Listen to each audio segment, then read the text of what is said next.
Hello student, today we are going to learn English grammar, 4th standard English grammar, new chapter. Chapter is negative and question form of sentence. आपल्याला एखादा sentence negative form कसा करायचा किंवा question form मध्ये एखादा sentence कसं न्यायचं हे आज पाहणार आहोत. ओके, चला वेळ न घालवता पाहूया कसा करायचा एखाद्या सेंटेन्सचा निगेटिव्ह फॉर्म किंवा निगेटिव्ह सेंटेन्स और क्वेश्चन फॉर्म म्हणजे एखादा सेंटेन्सचा क्वेश्चन फॉर्म कसा करायचा. चला पाहूया. First example, John live in London. John कुठे राहतोय? लंडनला. हा काय झाला एक पॉझिटिव्ह फॉर्म. आता सध्या तो काय राहतोय पॉझिटिव्ह सेंटेन्स झाला. हे काय झालं पॉझिटिव्ह. फर्स्ट आपण पॉझिटिव्हचं निगेटिव्ह सेंटेन्स करूया. मग कसं करायचं? पॉझिटिव्हचं निगेटिव्ह सेंटेन्स करायचं असेल तर फर्स्ट तुम्हाला लक्षात घ्यावं आपल्याला नॉट त्यामध्ये टाकायचं. ओके, मग नॉट कधी कसं टाकायचं कुठे टाकायचं तर नॉट साठी तुम्हाला कुठलं तरी हेल्पिंग वर्ब लागणार.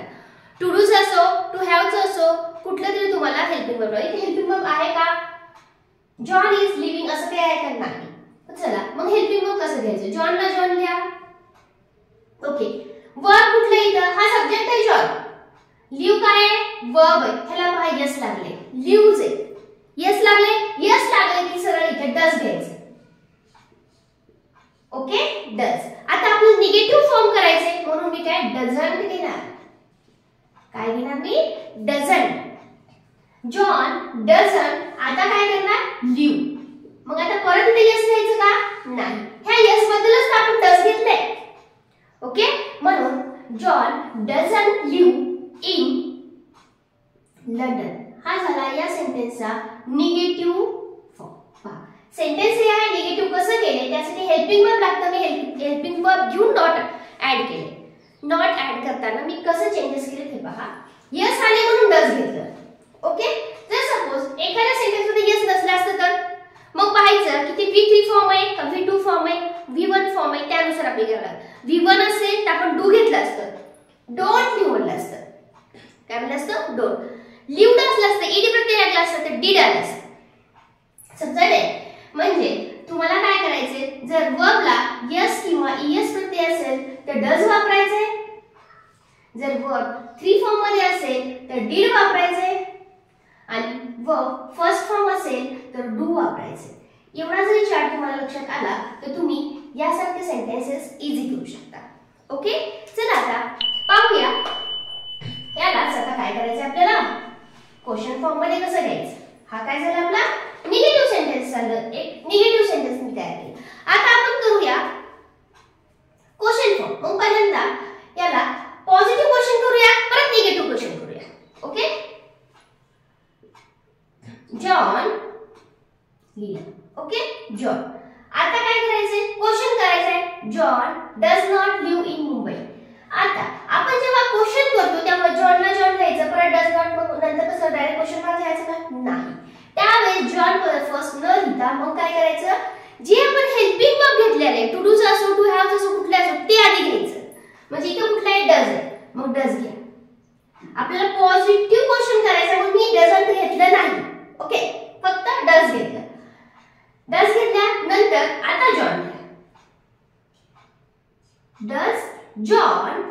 आता बाकीचे sentence as it is. Live in London. आता काय केलंय? Question mark. मग हा कुठला क्वेश्चन झाला? हा झाला पॉझिटिव्ह क्वेश्चन. हा झाला निगेटिव्ह सेंटेन्स. क्वेश्चन केला आपण कुठला केला? आपला पॉझिटिव्ह क्वेश्चन केलाय. आता मी हाच निगेटिव्ह क्वेश्चन करते. मग निगेटिव्हला आपल्याला माहित झाले डजला काय करायचं? डझंट करायचं. मग इथे तेच येणार. डझंट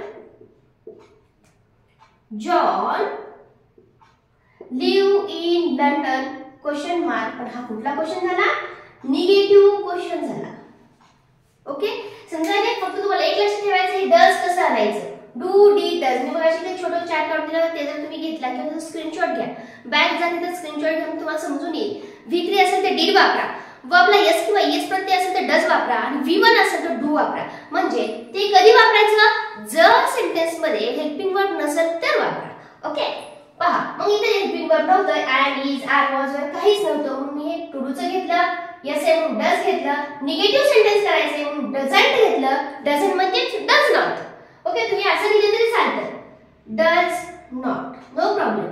ओके, डझंट किंवा does not live in Mumbai हा झाला निगेटिव्ह सेंटेन्स. मग जेव्हा आपल्याला याचं क्वेश्चन करायचं असेल तर फर्स्ट काय आणायचं आपल्याला, हेल्पिंग वर्ब पहिल्यांदा आणायचं, बाकीचं सेंटेन्स पहिल्यापासून लिहून काढायचं, म्हणजे आपलं ते झालं निगेटिव्ह. निगेटिव्ह नाही सॉरी, क्वेश्चन सेंटेन्स आपला पॉझिटिव्ह क्वेश्चन झाला. मग निगेटिव्ह क्वेश्चन करायचं असेल तर डज नॉट डझंट करायचं, नॉट ऍड करायचं.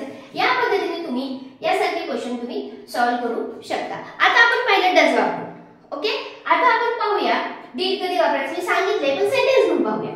ओके, यासाठी दुसरं सेंटेन्स घेऊया आणि त्यानुसार आपण डीड कसं वापरलं. तर इथं वर्बला यस होतं म्हणून मी डज वापरलं. आता बघूया वर्बला यस नसेल, दुसरंच असेल तर काय करायचं. इथे तुमच्या बुक मध्ये जे एक्झाम्पल आहे तेच घेणार आहे. Arun went home. Arun went home, go went gone होतं. आता हे वेंट म्हणजेच काय आलेले, वेंट कुठलं गेलं आपलं, वेंट आलेले. मग या ठिकाणी पाहिजे यस प्रत्यय आहे का नाही, फर्स्ट फॉर्म आहे का नाही, यस प्रत्यय नाही आणि फर्स्ट फॉर्म पण नाही. मग याचं काय करायचं, अरुण आता do did does, do did does first form आहे का नाही, म्हणजे डू पण नाही. परत यस प्रत्यय आहे का नाही, डज पण नाही. मग काय वापरावं लागतं आपल्याला, डीड वापरावं. काय वापरावं लागेल, डीड. अरुण डीड नॉट म्हणजे डिडंट. डिड नॉटला काय केलं मी, डिडंट. का आपण निगेटिव्ह सेंटेन्स बनवायला आपण आज काय बनवलं, पहिला निगेटिव्ह. अरुण डीड नॉट, बाकीचं तसंच. आता डीड घेतले, मग काय करायचं, वेंट होम द्यायचं का नाही. डीड सांगतोय हा सेंट कशात आहे, भूतकाळात गेला, म्हणून ह्याचा फर्स्ट घ्यायचा, फर्स्ट फॉर्म लिहायचा बीचा. काय लिहायचा, वेंटचा फर्स्ट फॉर्म लिहायचा, कारण ते डीड वापरले आपण म्हणून इथं गो लिहायचं. नाही तर कोण कोण काय करते, ते डिडंट लिहितं इथं परत वेंट लिहितं, मग मात्र सेंटेन्स चुकीचं होतं. ओके, गो हो, हे झालं निगेटिव्ह सेंटेन्स. ओके, चला नेक्स्ट. आता काय करायचं आपल्याला, याचा पॉझिटिव्ह क्वेश्चन तयार करू. पॉझिटिव्ह क्वेश्चन तयार करताना सांगितले तुम्हाला तेच करा. जे काही हेल्पिंग वर्ब आहे ते पहिल्यांदा घ्या. पॉझिटिव्ह करायचे म्हणून मी नॉट घेतले नाही, फक्त डीड घेतले. डीड, बाकीचं Arun go home, question mark. झाला तुमचं पॉझिटिव्ह क्वेश्चन तयार. आता निगेटिव्ह कराल तर काय करणार ते तुम्हाला इझी येऊन जाईल. Didn't Arun go home, question mark. पहा, म्हणजे आपण काय केलं आहे याच्यामध्ये, जर तुम्ही डीड घेतलं तर काय करावं लागणार, वर्ब इन फर्स्ट फॉर्म मध्येच घ्यावं लागणार. परत जर तुम्ही द वेंट घेतलं, your answer is wrong. Okay, या छोट्या छोट्या लिटल बिट मिस्टेक आहेत त्या तुम्ही कळत न कळत होऊन जातात, त्या करू नका, मिस्टेक करू नका, म्हणजे आपल्याला आन्सर करेक्ट येईल, मार्क मिळतील. म्हणजे डीड घेतलं तर पुन्हा परत काय घेणार तुम्ही, V1च घ्यायचं. Be careful about. आता नेक्स्ट घेऊया, ज्यामध्ये की आपण आता डजचं पाहिलं, डीडचं पाहिलं, तर डू कधी घ्यायचं किंवा कॅन मॉडल जरी असेल तर काय करायचं. तर डूचं माहिती तुम्हाला, V1 आलं की डू घ्या. ओके, V1 आलं की डू घ्या. आता आपण पाहूया थोडंसं वेगळं, ज्याच्यामध्ये मॉडेल वगैरे आहे अशा प्रकारचं. शी कॅन गो नाउ. आता हे आहे सेंटेन्स. आता हे डू डीड इथं नाही येणार, कारण इथं कॅन आले. इथं काय आले, कॅन. आता डायरेक्ट आपण काय करूया, निगेटिव्ह करूया. शी हेल्पिंग वर्ब आहे, कॅन मॉडेल वगैरे आली, काही हरकत नाही, पण आहे ना. ओके, शी कॅनला कांट घेऊया, म्हणजे कॅन नॉट, म्हणजे निगेटिव्ह सेंटेन्स तयार होईल आपलं. शी कॅन नॉट गो नाउ.